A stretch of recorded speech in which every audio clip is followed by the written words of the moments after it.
This episode is brought to you by Amazon. Sometimes the most painful part of getting sick is the getting better part. Waiting on hold for an appointment, sitting in crowded waiting rooms, standing in line at the pharmacy, that's painful.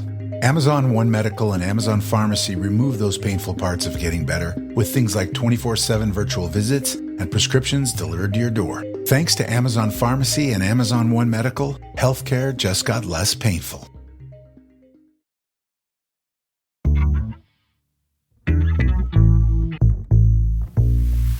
In 2022, Louisiana had the second highest rate of gun deaths in the country. I'm just back from a reporting trip to the Lake Charles area, and I had a few people remark rather pointedly to me that my home of Washington, D.C. is a violent place.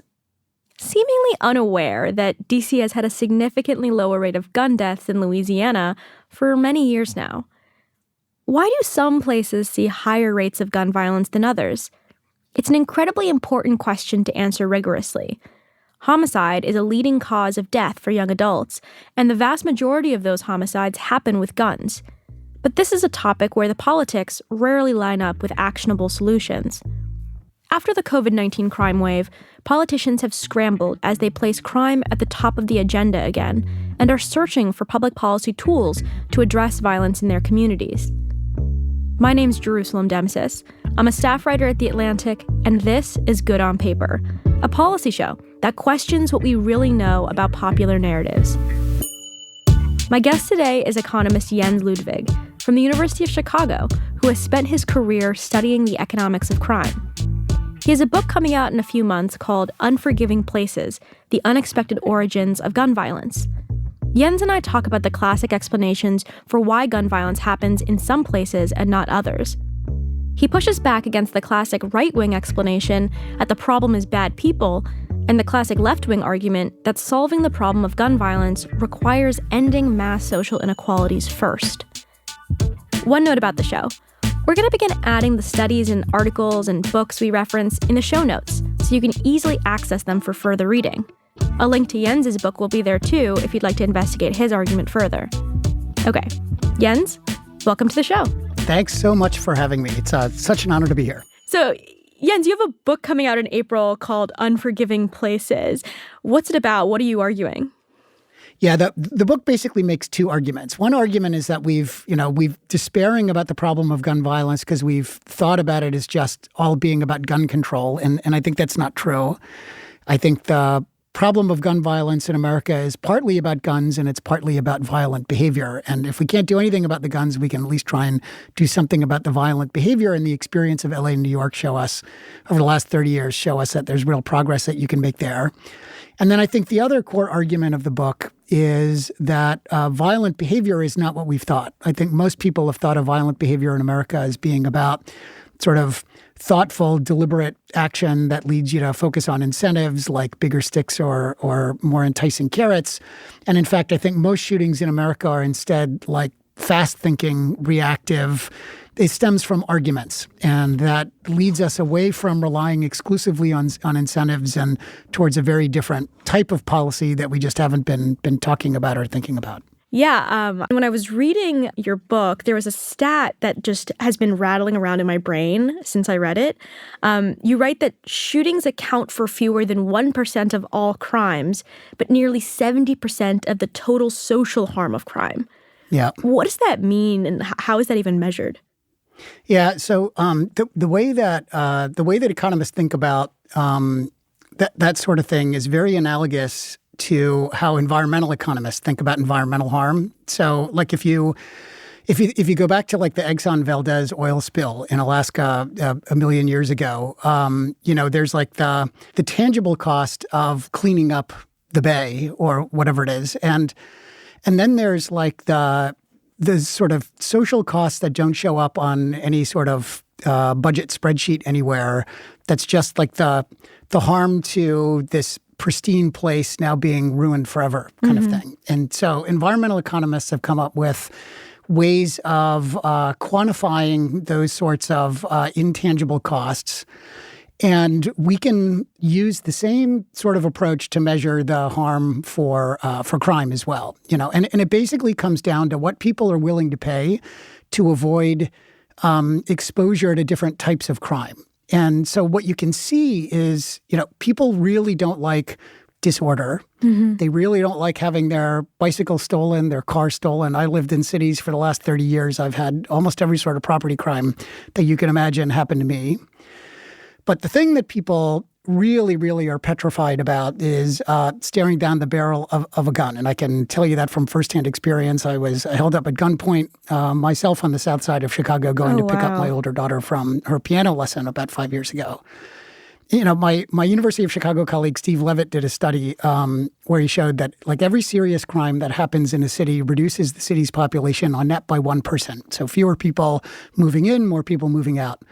Every murder that happens in a city, so the overwhelming majority of murders in the United States, unfortunately, are committed with guns. Every murder that happens in a city reduces the city's population by 70 people. Mm-hmm. And I think that's another way to sort of see exactly how much the gun violence problem in America is driving the crime problem. I also think it's just remarkable to really think about this in perspective of how much effort we spend in trying to eliminate certain types of crime. I mean, if 70% of total social harm is shootings, then it's basically, the vast majority of our effort should just be focused on guns, and it shouldn't be property crime should take a backseat, all this sort of thing. I just think intuitively we understand that obviously murder is worse than other forms of crime, but I think that the degree to which that is driving America's violence problem and crime problem and the harms that ricochet out into communities is I think not well understood. Yeah, I totally, I million% agree, and I think it also sort of helps you see a path to kind of a criminal justice system, a law enforcement system that kind of sidesteps a lot of the current political fights that we're having, right? It's I think everybody agrees that gun violence is a hugely serious problem, that we should be holding people accountable for this. Even the mayor of Chicago, who I think, within the political distribution is one of the more progressive elective leaders in the United States, he's going around talking about the need to improve the odds that shooters get arrested and wind up behind bars. And so I think this much stronger focus on gun violence would be a way to concentrate everything on the thing that the American public really cares the most about and sort of sidesteps a lot of the fraught political debates about how we do enforcement over lots of other things that the public doesn't like, but it's not the first order thing that they're worried about. Mm-hmm. So there's a familiar pattern that I think most people are aware of when it comes to the gun policy conversation in the United States. And there is a tragic mass shooting, maybe at a school, maybe at a nightclub. And then there's this intense rallying to pass gun legislation. And economists have quantified this. There's a study that showed that a mass shooting leads to a 15% increase in the number of firearm bills introduced within a state the year following that shooting. Interestingly, in states with Republican-controlled legislatures, those are often laws that loosen gun restrictions. But even when looking at Democrat-controlled legislatures and laws that tighten gun restrictions, studies often struggle to find significant impact of these laws on reducing gun violence, reducing deaths, reducing mass shootings. In your book, you also seem kind of pessimistic about the potential for gun legislation to have a large impact on reducing gun deaths. Why is that? Yeah, let me maybe respond in two ways. The first is, federal gun laws set a floor, not a ceiling, on what cities and states can do. And so lots of cities and states around the country, including my home city of Chicago, have enacted gun laws that are more restrictive than what you have under the national law. Mm-hmm. The problem with that is that we live in a country with open city and state borders. So what Gary, Indiana is doing about air quality affects the south side of Chicago and vice versa, right? And in the same way, my family for the last 18 years has lived in Hyde Park on the south side of Chicago. Our favorite ice cream place in the area is Dairy Bell in Hammond, Indiana. So we spend 20 minutes driving down there every summer, way too often. And when we come back from Indiana into Chicago, nobody stops us at the city border to check what we have in our trunk. Mm-hmm. And when you look at where the crime guns are coming from in Chicago, almost none of them come from a gun store in Chicago. They come from places there are gun stores quite close to Dairy Bell in Indiana that are main, big sources of crime guns in the city. And I think the way that you want to be thinking about gun regulation, I think, is very analogous to how you would do something like, regulate air quality. And that's to think about national regulation at the national level in a world in which you've got, what an economist would call lots of externalities across jurisdictions in their own laws.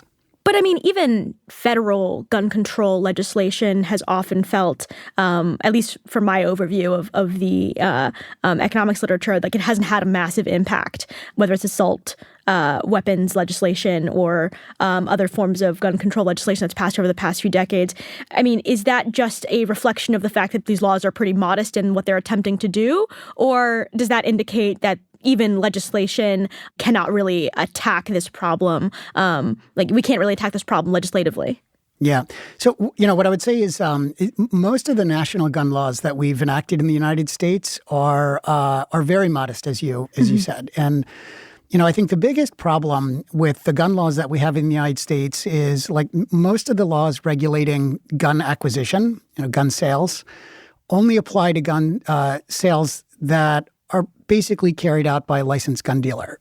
And, that's something like 50 or 60% of all gun sales in the U.S. And the other, 40% are almost completely unregulated under federal law. Some states try and regulate that, but under federal law so that's not a loophole. That's like a chasm that you can drive a truck through. And, when you look at where the guns used in crime come from, you wouldn't be surprised to see like that's the most important source of crime guns that you see in Chicago and other cities around the country. But, and I think that the difficulty of cities and states regulating their way out of the gun violence problem and the difficulty of substantially changing national gun laws is led a lot of people to conclude that gun violence in America is a hopeless problem because we can see that the gun control politics are stuck. So one way that I've come to think about this is that that's too pessimistic a view. And the reason for that is that, gun violence is not just about guns. It's about guns plus violence. So it's having lots of guns around, but also having people who use them to hurt other people. And, if we can't make much progress on the gun access part of things, the good news is that there's a second path to progress, which is to try and change the willingness of people to use guns to hurt other people. We have something like 400 million guns in the United States in a country of about 330 million people. And I think the existence proof that shows us that you really can make a huge difference on the gun violence problem by figuring out how to control violence comes from the Los Angeles and New York City experience over the last 30 years. So like in 1991, the murder rate per 100,000 people in LA and New York was very similar to Chicago, actually, at that time. It was something like 30 per 100,000. So to give you a sense of what that means, in London, the murder rate is something like 1 or 2 per 100,000. Wow. Right. So we're just, the United States is just totally off the charts. Almost all of those extra murders here are committed with firearms. And in the 30-year period following that, so 1991, the peak of the crack cocaine epidemic, the 30 years after that, up through 2019, the last year before the pandemic, the murder rate in Los Angeles declined by 80%. The murder rate in New York City declined by 90%. And, those are cities that are swimming in the ocean of, hundreds of millions of guns in America. And I think that really sort of speaks to kind of a more optimistic take that it is not a hopeless problem, that something, not just that something can be done, but that something substantial can be done. And I think the other variation you point to in your book that is what really intrigued me is that Canada and Switzerland also have above average rates of gun ownership, but they don't have particularly high rates of murder in line with what we would expect if you just took America's experience. And I think I had this kind of model in my head that it's just like, if you have this many guns, there's like nothing you can do. There's just like, that's the situation. I mean, there will be variations based on other things like whether the economy is doing well or, whether we're incarcerating people or not, how many cops there are out on the street, what they're doing. Like that you'd still see variations in crime, but you would always have some kind of baseline level of criminality. But I want to get to the core argument of your book, which I think it's maybe encapsulated by a pretty provocative question on the back cover, which says, "What if everything we understood about gun violence was wrong?" This is a very bold claim, and I'm excited to explore it with you. But I think that the first part of that is unpacking what it is that you mean by everything we understand about gun violence. Yeah. You lay out two competing theories that Americans hold about the causes of gun violence. One is a root causes theory, and one is the wickedness theory. Can you just walk us through what those two are? Yeah. The conventional wisdom in America right now says that violent behavior is thought through, right? So, it's either bad people who aren't afraid of whatever the criminal justice system is going to do to them, or it's people in bad economic conditions who are desperate in doing whatever they need to do to survive. Mm-hmm. And both of those conventional wisdoms, on the right and the left, actually have something in common, which is they think of gun violence as being sort of a deliberate behavior. And that leads us then to focus on incentives to solve the problem. We need bigger sticks if you're on one side of the aisle, or if you're on the other side of the aisle, we need more enticing carrots. Mm-hmm. But I think that the thing that's so striking is that just doesn't fit with what all of the data tell us gun violence in the United States is. Most shootings are not premeditated, and most shootings are not motivated by economic considerations. They're not robbery. They're not drug selling turf. That's all what psychologists call system 2 slow thinking. Most shootings instead stem from arguments. They're reactive, or what psychologists would call sort of system 1 thinking. And the fact that so many shootings stem from these sorts of in-the-moment conflict that goes sideways and ends in a tragedy because someone's got a gun, that helps explain why deterrence is imperfect. Someone acting very reactively, they're not thinking through a jail sentence. And it also helps explain why a social program that's intended to reduce poverty, like give somebody a job, give somebody cash, whatever, that also isn't solving the violence problem. So I want to hold here a bit, because I think this question of are people making rational calculations is both at the heart of a lot of economics and also the heart of what we're going to talk about for the rest of this episode. And, I accept that I do not think that I or anyone else is constantly doing a benefit cost analysis about every action that I take, even if it is as important as whether you pull out a gun and shoot someone. But I wonder, whether that undersells undersells the rationality that still exists, right? Because we know that deterrence is possible. We know that when we increase the certainty of capture, if you know you're going to get caught for shoplifting, if you know that you're going to go to jail if you shoot someone, that significantly decreases in crime incidents. And what that indicates to me is that there is a level of benefit cost analysis happening, even if, people aren't fully using that system 2 part of their brain. Yeah. Yeah. I 100% agree that the deterrence is really a thing. Right. I'm a card-carrying economist. I work at the University of Chicago. I totally believe that incentives matter and that deterrence is a thing.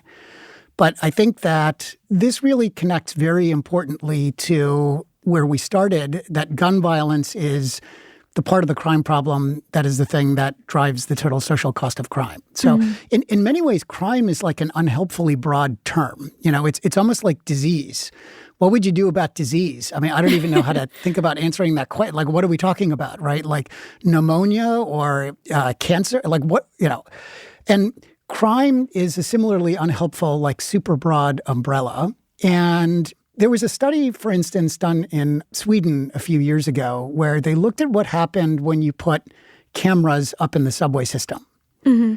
And what you could see is that property crimes go down when you camera up the trains, but violent crime doesn't go down, right? And I think what that tells you partly is, that different behaviors are shaped differently. And if you sort of think about the key breakthrough of behavioral economics and behavioral science over the last couple of decades is to realize that our minds work in 2 different sorts of ways. There's like the deliberate sort of rational benefit cost calculation that psychologists call system 2.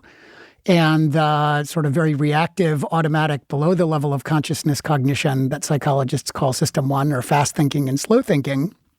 And different behaviors are driven by different types of cognition, right? And so stealing a loaf of bread to feed your family is much more system two than what you do in an argument. Let me just give you, if it's helpful, let me just divert and point the finger at myself first and foremost here, right? So I'm not saying anything about other people's behavior that is not true of my own behavior. I lived for 18 years in Hyde Park. It's a little University of Chicago village in the middle of the south side of Chicago.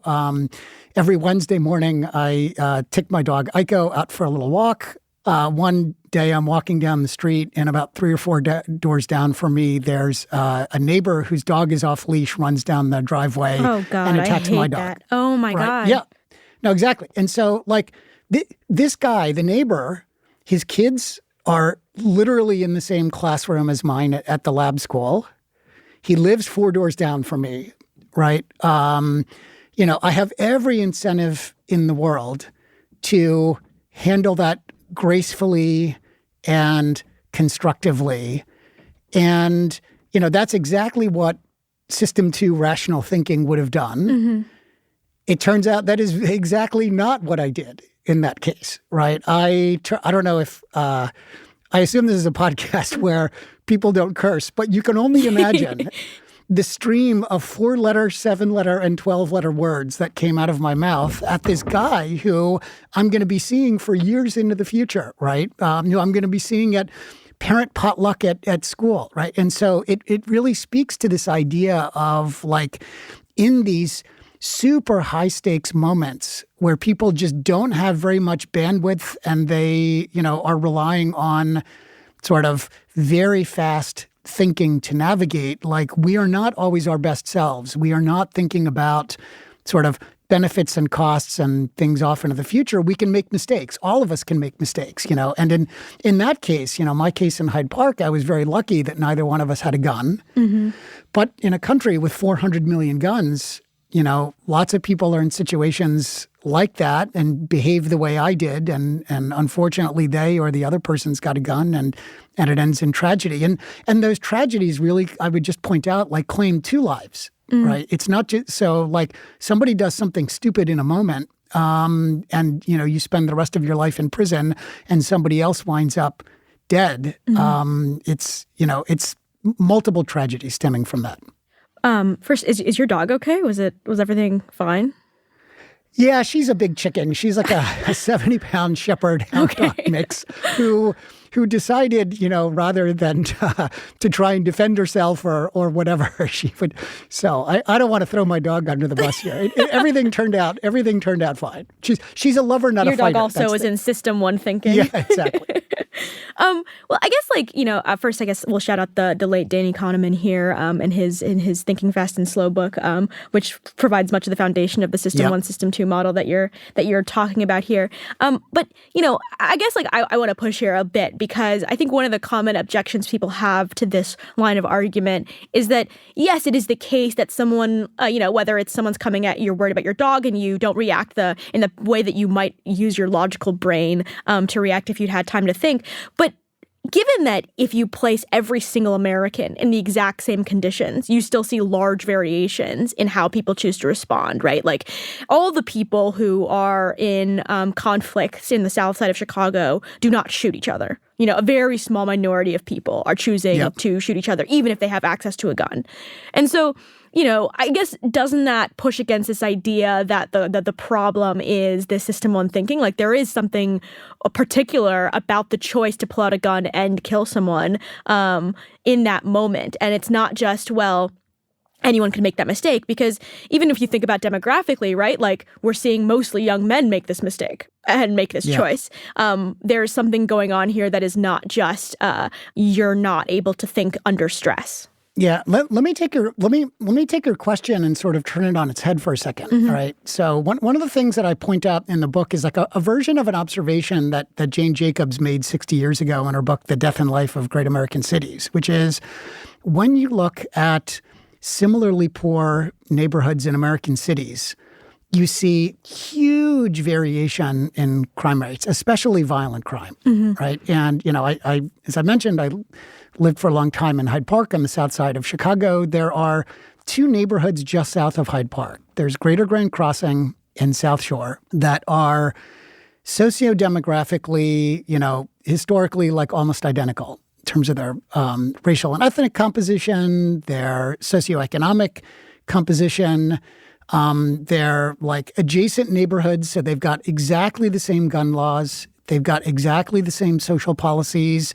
They're run by exactly the same, when people get caught, they get sent to exactly the same sort of court system. So it's like all the incentives that conventional wisdom would say would matter are identical. And yet the shooting rate per 100,000 is, in most years about twice as high in Greater Grand Crossing than literally across Dorchester Avenue and South Shore. Wow. So that's sort of taking the premise of your question and noting that the incentive explanation certainly doesn't explain all of the variation that you see in gun violence either. Okay. So what could it be then? So I 1,000,000% agree with you that, I think, at its core, the argument here is like people are people.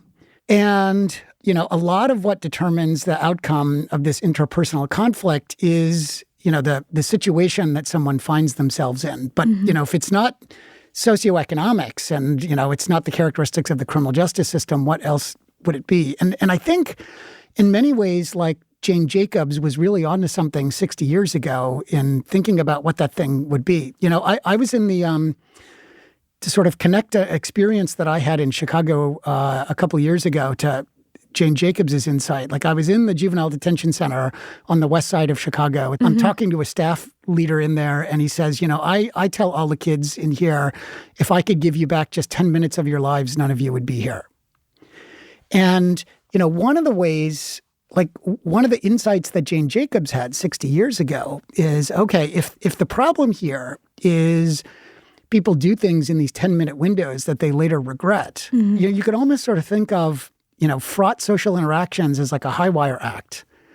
And one of the ways that you can sort of help people is by, like, what do they do in the circus for high wire act performers? They have a safety net there, right? And one of the safety nets that you have much more of in some neighborhoods than others is essentially what Jane Jacobs called eyes on the street. Pro-social adults who are around and are able to step in and deconflict things when it happens. And you could see exactly that when you look at South Shore versus Greater Grand Crossing. So there's, like, for instance, much more commercial development in South Shore than in Greater Grand Crossing. And what that means in practice is that there's just lots more foot traffic in the community in South Shore than Greater Grand Crossing. And so if a group of teenagers is getting into an argument, there's more likely to be like a neighborhood adult around to step in. It's also the case. So my friends Sendhil Mullainathan and Eldar Shafir have a wonderful book that came out a couple years ago called Scarcity, where they point out that one of the many challenges of being poor in the United States is living in day-to-day circumstances that tax mental bandwidth. It's just very stressful, right? And people with limited bandwidth wind up relying much more on System 1 than people who are less bandwidth taxed. And you can see how that also, so when you look at the data, you can see all sorts of indicators that there's much more sort of stress and bandwidth tax for people living in Greater Grand Crossing than South Shore. And what that would lead you to conclude is that the people who are in Greater Grand Crossing are going to be more likely when they're in these sort of difficult 10-minute fraught interactions with somebody else, sort of even more likely to rely on System 1 to navigate that than their more sort of deliberate, rational benefit cost calculating selves. So I think, I think that the sort of the left of center perspective that there are root causes that matter, like is definitely right. I think it's and I think it's really totally right for property crime, like, crimes shaped by economic considerations. I think it's just a little bit incomplete with respect to the part of the crime problem that the public cares the most about, which is gun violence. And so, I think we just need to expand our lens about what aspects of the sort of the social environment of, community environments we want to be prioritizing for our public policies.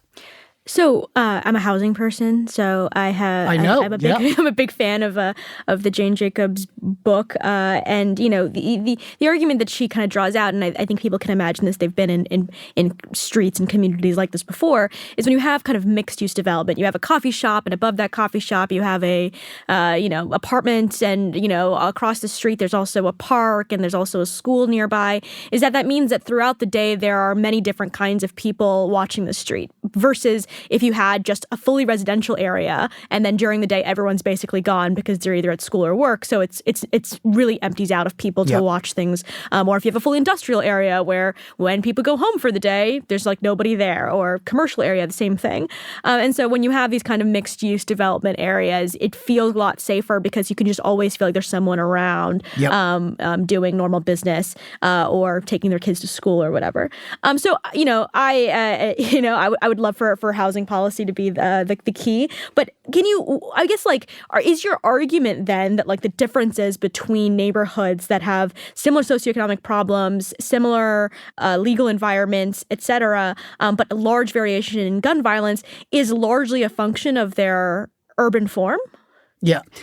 Let me, because this is, I just absolutely adore that this is a sort of empirical, data-intensive, data nerd podcast. And so in that spirit, let me, because I do think one of the big challenges for making progress on the sort of the crime criminal justice problem is a lot of it is editorializing rather than guided by data. Mm-hmm. And so I think one of the key things that I tried to do in the book is really stick to the data and see what the data are telling us, right? And so, does the built environment matter? There was a wonderful study by Mariel Jacobson and Tom Chang that looks at what happens in Los Angeles when marijuana dispensaries open or close as a result of some regulatory change, mm-hmm. and when food places open and close.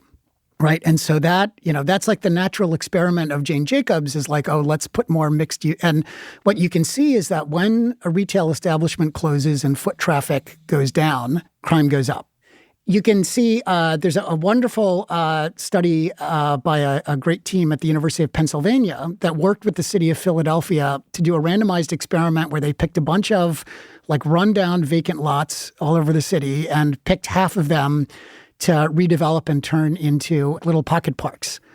And what you can see that the pocket parks then wind up bringing more people out of their homes and spending time there in public. Mm-hmm. And you can see that people feel safer and they are safer. Gun violence goes down as a result of that. We did, my research center, the University of Chicago Crime Lab, we did a randomized trial with the city of New York a couple of years ago where we helped put increased street lighting in some public housing developments, not others.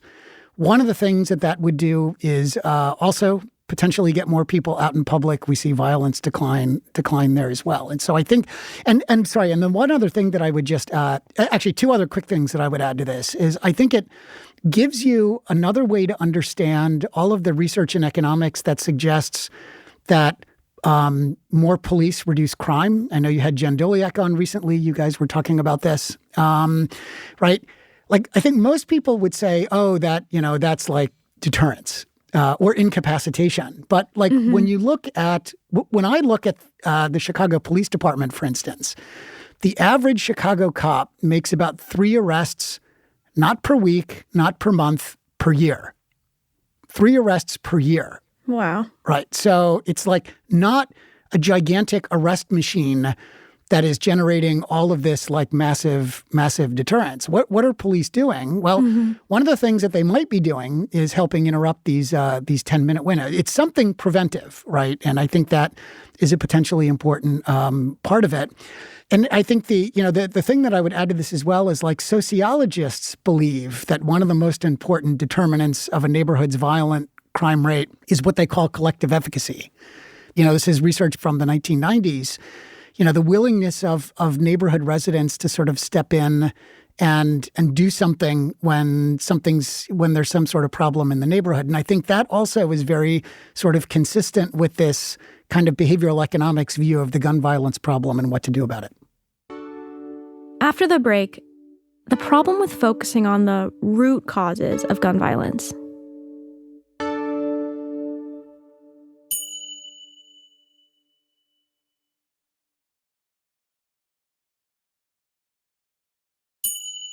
Someone listening to this will say, how is this different from the root causes analysis that you kind of critiqued, Yep. right? Because there's a really great quote that you have in your book, which is that we treat gun violence as something that will get better once we fix everything else that's Yep. wrong with society. And I think that's a frustration that a lot of people have, is that they're sympathetic to the idea that if we, invest more in education, or if we invest more in social welfare programs and UBI, universal basic income, expanded healthcare, that there would be like reduced crime in 20 years and 30 years. But that doesn't really respond to the specific concern of, tomorrow when I walk to school, am I going to get shot? And so, can you help distinguish Yep. between your analysis and that root cause analysis? So, what I hear in Chicago is something that you hear in lots of cities around the United States is like, look, gun violence is just a symptom of poverty. Mm-hmm. And we're never going to solve the gun violence problem until we solve the poverty problem. And let us all hope that's not true, because, as you know, even better than I do, like we've been working really hard for decades to try and solve the poverty problem in the United States. And it's proven to be very difficult. Mm-hmm. And I think the key optimistic observation or suggestion that we get from this behavioral economics perspective on the gun violence problem is like we can make massive changes in the gun violence problem by changing parts of the social environment that are much easier to change than poverty and segregation and all of these other like super big, super important social problems, right? Like if I could wave a wand and I could end poverty and segregation in Chicago, believe me, I'd be the first person to wave that wand, right? Mm-hmm. And so like I'm not arguing against any of the policies that try and do that. They're super important. And it's more like, what else can we do on top of that to really start to make a meaningful difference on the gun violence problem? And, I can't wave a wand and end poverty in Chicago, but what I can do is I can make it easier to have commercial development in Greater Grand Crossing than we currently have here on the south side of Chicago, right? I can strategically deploy money to turn a bunch of vacant lots that are littered with, empty, broken beer and tequila bottles and turn that into a little pocket park that people are willing to be in. I can put money into things like block clubs. I can do some version of what the University of Chicago does, is put like unarmed private security guards on some key corners to make sure that there's an eye on the street because of that. So there's a bunch of like pragmatic things that you can do that can really make a difference, that sort of complement these other efforts to address these really big root causes. And maybe the one other thing that I would just add is, you might look at that sort of strategy and say, this feels, to some people, that's going to feel like unsatisfying, that it is addressing a symptom, not the underlying cause. Mm-hmm. Like we're leaving the root causes there, and we're just treating the symptom of the root causes. But I actually think what that concern or that perspective misses is that like the causal arrow runs in both directions between gun violence and root causes, if that makes sense. And you can sort of see a lot of these communities are in sort of vicious cycles right now, where it's like you've got a lot of gun violence, people and businesses leave, fewer eyes on the street, fewer community resources to build the kind of public infrastructure that helps address this problem, even more gun violence, even more people leaving. There are lots and lots of neighborhoods, lots and lots of cities that are trapped in that sort of vicious cycle. But if you can get the gun violence problem under control, I think you can see that you can turn those vicious cycles into virtuous cycles. I think of gun violence, not as like a symptom of some deeper thing, but in many ways as like the social problem for cities that sits upstream of so many of the other social problems that cities are trying to wrestle with. So to, I guess, like give your model in layman's terms, gun violence and shootings happen because there's a large availability of guns and because people are not interrupted in pulling those guns out in the midst of a heated moment. So as you point out in your book, the vast majority of shootings are happening in the course of an argument, not in a premeditated sense, but in that, someone bumps you on the sidewalk or they insult you or something like that. And that violence, that shooting happens because there's no one to step in and say, hey, let's calm things down. Is that kind of the overview that you're giving us? Yeah, the highest level version of this is like all of our policies have conceived of gun violence as a problem of like system 2 slow thinking, when I think it's actually, mostly a problem of like system 1 fast thinking. And so we just for starters, we just need a big reorientation to understand differently what the problem actually is to be solved. And once you have that reorientation, once you sort of think of gun violence as a problem of not bad people unafraid of the criminal justice system, not people in bad economic circumstances stealing to feed their families, but, normal people making bad decisions in fraught, difficult 10-minute windows. One thing that you start to do then is start to think about how do I change the social environment so there are more people, more eyes on the street to sort of step in and interrupt.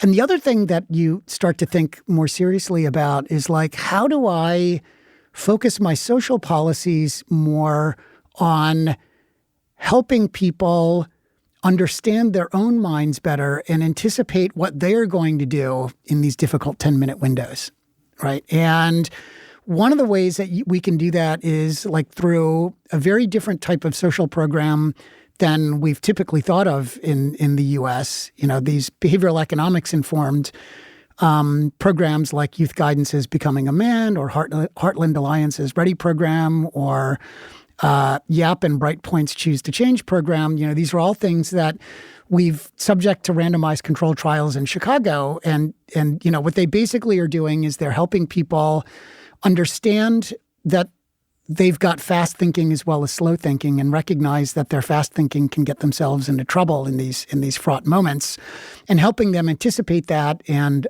sort of better navigate those 10-minute windows. And you can see in randomized experiments that reduces risk of violence involvement by, depending on the study and the time period, 30 to 50 to 60%. How you scale that, I think, is the frontier sort of scientific and policy challenge. But at least now we can sort of see the direction that we've got to go. And the other thing I would just add is, I think that this behavioral economics perspective also helps us understand why education is so important for solving the violence problem, but not in the way that people have historically thought, right? I think, most people would say, yeah, of course, education is so central to solving the crime problem because education improves people's earnings prospects and blah, blah, blah. And I think that it's true that education is hugely important for people's earnings prospects, and education is good it makes better citizens. It's good for lots and lots of reasons.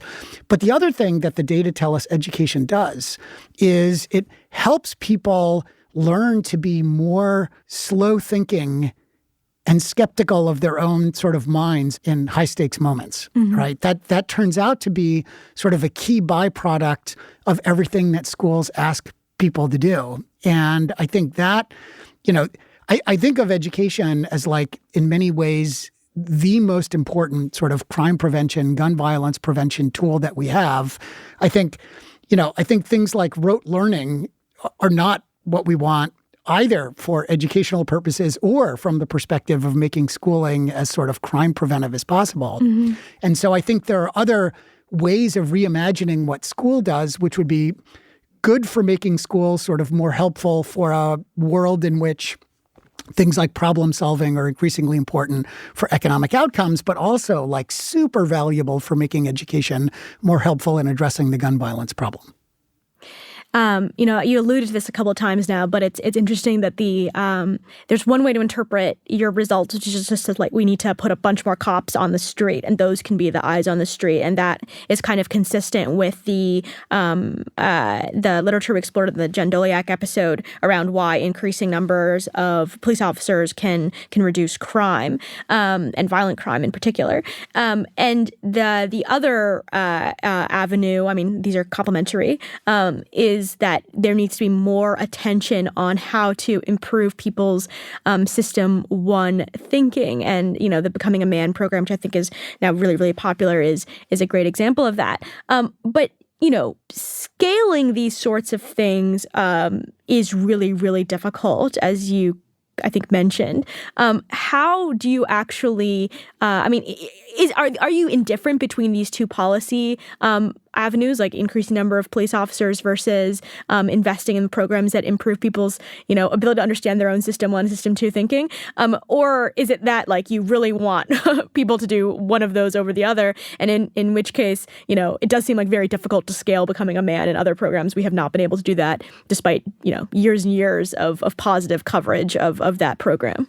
For starters, I would say, we should be pushing on every possible front to solve this problem. It's a huge humanitarian problem, one of the key drivers of black-white life expectancy disparities in the United States. Mm-hmm. Hugely important, and important for the future of our cities that are, the key economic engine for the whole country. So I wouldn't say let's do this or this. If we have multiple things that could be helpful, I'd say let's push on every front. On, the sort of the eyes on the street stuff, I would say there's tons of scalable stuff there, and it's not just hiring more cops, right? So you can hire more cops in cities that like cops. You can put unarmed security guards on the street. You can fund community violence intervention nonprofit groups.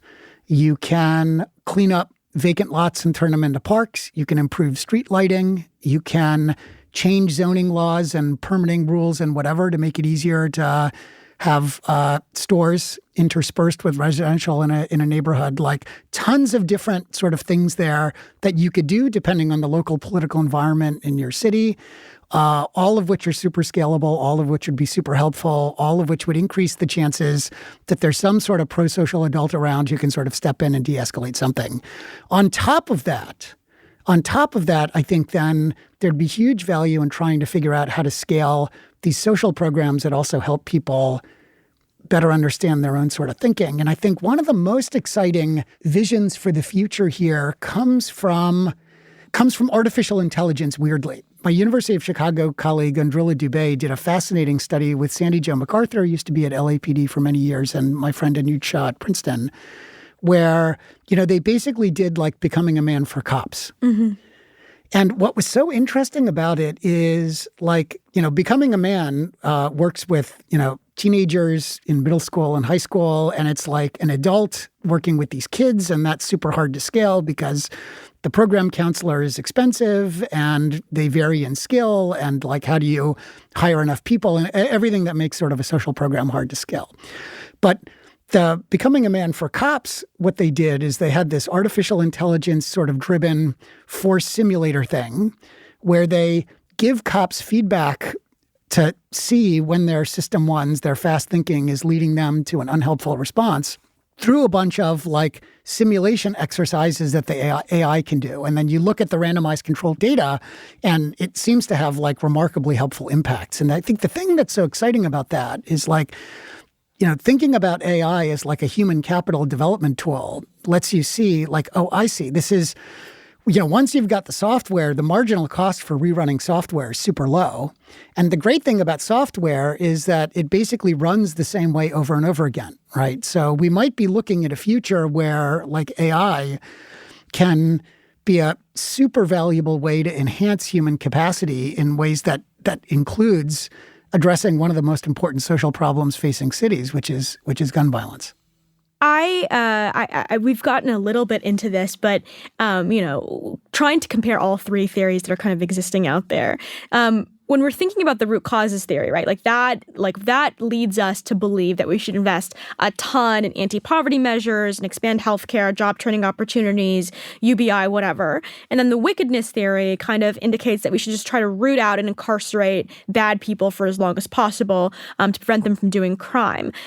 Your theory, the unforgiving places theory, what do you want policymakers to take from that? Yeah, the first thing I want policymakers to take from this is to recognize that the gun violence problem itself is different from what we think, right? It's not a problem. Again, it's not a problem of system 2, deliberate, slow thinking, people responding to incentives. Gun violence is mostly driven by sort of system 1, reactive, fast thinking. That's the most important thing. From there, I would say we need to do two types of things. We need to change those aspects of the social environment that reduce the risk that conflict escalates. And related to that too, just in the safety net, is I think whatever your position on the Second Amendment, I think this is also why guns out in public is particularly worrisome. If people want to have 500 guns in their basement locked up, like that's one thing. But when people are taking guns out on the street, that's the thing that makes interpersonal conflict on the south side of Chicago so much more dangerous than interpersonal conflict like on the south side of London or whatever. Mm-hmm. So, people around to deconflict conflict when it happens, and anything that we can do to get guns off the street would be super helpful. And then I think policies that help people, both K-12 education and things like, becoming a man, to try and help people better anticipate and navigate those 10-minute windows. And that's a policy agenda that really doesn't make much sense under either the conventional wisdom of the left or right now. Those things aren't about changing people's incentives. Mm-hmm. And so it's like, why in the world would they possibly work? But I think they're really central to making huge progress on the problem. And I think if you look at the experiences of LA and New York over the last 30 years, they validate that view, or they're certainly very consistent with that view, at least. Jens, always our last and final question. What is an idea that you once thought was great and ended up being only good on paper? Yeah, great. So, we launched a big research project with the superintendent of the Chicago Public Schools a couple of years ago. So the huge priority of this superintendent was truancy. So Chicago used to have something like 150 truancy officers for its 600 schools in 1991. In budget cuts, they got rid of all of them. Okay. And then you look at the data, and there are tons of kids who are missing 3 or 4 weeks of school a year. And so you look at that, and the superintendent is like, this surely is a key reason that kids are not doing well in school. So John Gurian and I launched this big research project with CPS, and we worked really hard to try and figure out how to get kids to come to school more often without sort of the punitive whatever of truancy and officers and whatever. And so we managed to, with a bunch of partners, we managed to figure out a way to get kids to come back to school more often. And then we look at the data and we see it does not boost their learning at all. Oh, wow. So weird, so counterintuitive. You would think, kids who don't, if you don't go to school, you can't learn. It's super intuitive. And yet you get kids to come to school more often and they don't learn. What's going on? Doesn't that kind of conflict with a lot of ed policy research? Yeah. So super weird, right? And so it was only very recently that John and I were looking at data right after the pandemic. And what you can see in the data is for instance, if you look at 8th graders in Chicago, the average 8th grader in Chicago academically is like a 6th grader. Mm-hmm. And something like, a third-ish of Chicago 8th graders academically are closer to 4th graders. Wow. And, the 8th grade teachers, their feet are being held to the fire to teach 8th grade content. Mm-hmm. And so then you ask yourself, why is it the case that sending a kid who academically is at the 4th grade level to school to be taught 8th grade content doesn't improve their learning? To ask the question is to answer it. So it's basically the kids who are missing a bunch of school are more likely to be the kids who are way behind in school, and so they're going to benefit less from being in school. Exactly. Oh, wow. That's a very depressing answer. Yeah, we were sort of confusing what is a cause and what is effect. And so it seemed good on paper. Now we realize that there's a very different underlying problem that we're working hard to fix. But that's my depressing answer to leave you with. William, thank you so much for coming on the show. This was fantastic. Thanks so much for having me on. It was great. Good on Paper is produced by Rosie Hughes. It was edited by Dave Shaw, fact-checked by Enna Alvarado, and engineered by Erica Huang. Our theme music is composed by Rob Smirsiak. Claudia Nabaid is the executive producer of Atlantic Audio. Andrea Valdez is our managing editor. And hey, if you like what you're hearing, please leave us a rating and review on Apple Podcasts. I'm Jerusalem Demsis, and we'll see you next week.